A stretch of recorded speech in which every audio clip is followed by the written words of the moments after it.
Hi. Today we'll be talking about what it means to be an Augustinian and how does that differ from being a diocesan priest. Well, Augustinians are friars, not monks. The difference there is that a monk lives in a monastery and is more concerned with prayer and contemplation, whereas a friar lives in a friary, a community, where they go out mixing with the world, more actively involved. Now, just to throw some words around that are interesting to think about, some monks and friars are mendicants, meaning they're beggars. Some are discalced, which means they are shoeless. Franciscans are descalced. They wear sandals. Augustinians wear shoes, but technically they're mendicants, beggars. But I think that may have gone by the wayside. A religious order priest or brother takes vows of poverty, chastity, and obedience. And they can be moved around, transferred anywhere, wherever they're needed. Certainly the religious friar has a voice in where he goes and what ministry he involves himself in. For example, if you showed an interest in mission work, the order would certainly accommodate that. The Augustinians have missions in Japan and Peru, where Pope Leo spent 20 years. Now, many Augustinians are teachers, and many are involved in parish work. I have friends who have spent years in campus ministry, social justice within the UN. Another ministry is the mission band, where friars travel all around the country giving parish missions and retreats. Now, the main idea is that you live in community. Those on the mission band would connect with Augustinian communities wherever they went. Also, there are a number of Augustinians, friars, priests, who are in ministries living by themselves. One friend of mine was a chaplain at West Point, and several others were campus ministers, and chaplains at different universities.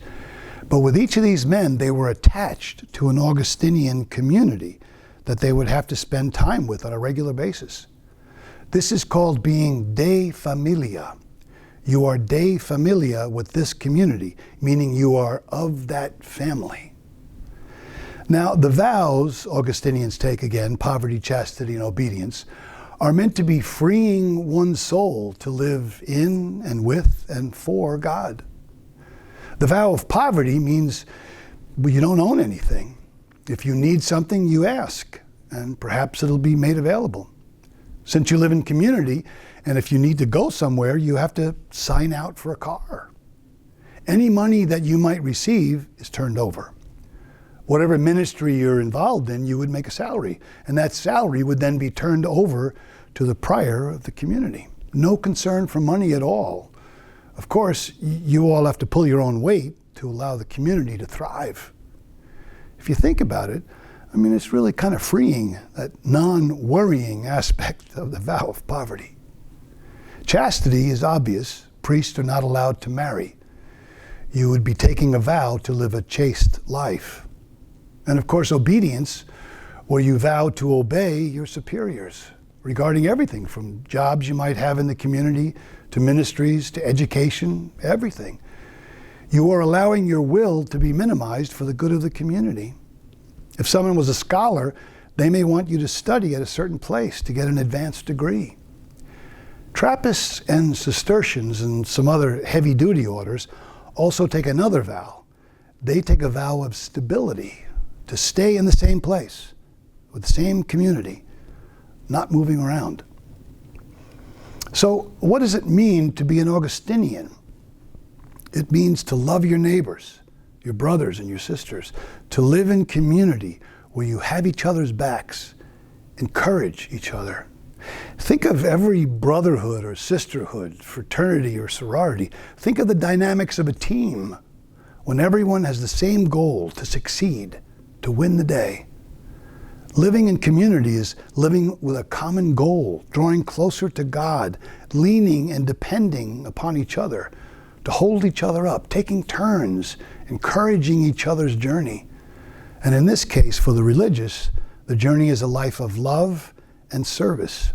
And eventually the journey will take us all back home to God. Is it ideal all the time? Of course not. We're human beings, imperfect beings. But if we're trying to get better, to get closer to God, to get closer to the truth, to get closer to what it is that we're called to do and be, a community could be very helpful with all of that. How joyous it is to have the support of your brothers cheering you on. I volunteered at the Special Olympics one year, and I watched in utter amazement at a race where all the participants wanted to win. All of them were encouraged to win. But during the race, one of the runners fell down, and all the other runners just stopped and helped the one who fell get back up. And then with all of them holding hands, they crossed the finish line together. Community. Now, how does the life of an Augustinian and the formation of an Augustinian differ from that of a diocesan priest?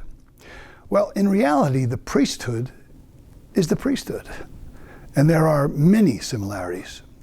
A diocesan priest doesn't take vows, but he makes a promise of obedience to the local bishop, and he lives out his priesthood in that diocese. Now, religious order priests and brothers, especially the Augustinians, have an anchor, and that is living in community, praying together.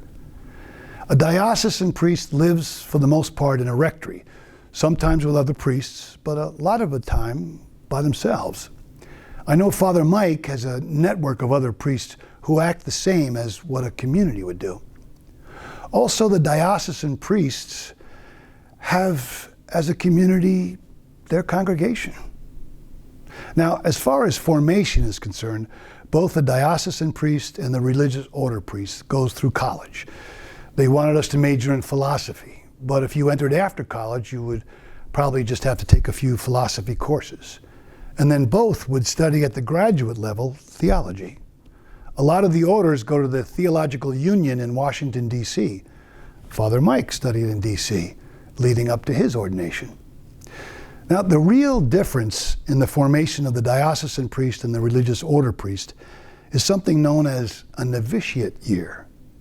Now, during this year, there are minimal classes on church history and the vows, those vows that you would take at the end of that year. But the real essence of what happens in the novitiate year is that your Navi year is in silence. The entire day is in silence, except for an hour recreation period and a mandatory half-hour communing with your brothers in the common room after dinner. The rest of the day is totally in silence. Meals, work periods, everything. It's during that year that you start to say the hours of the divine office. 7 times a day you go to chapel to pray together. You wake up to go to chapel for lauds, the morning prayer, and then Mass, followed by terce. Then at noon you go back to chapel for sext and none. And then in the evening before the dinner meal, you go back to chapel for vespers and matins.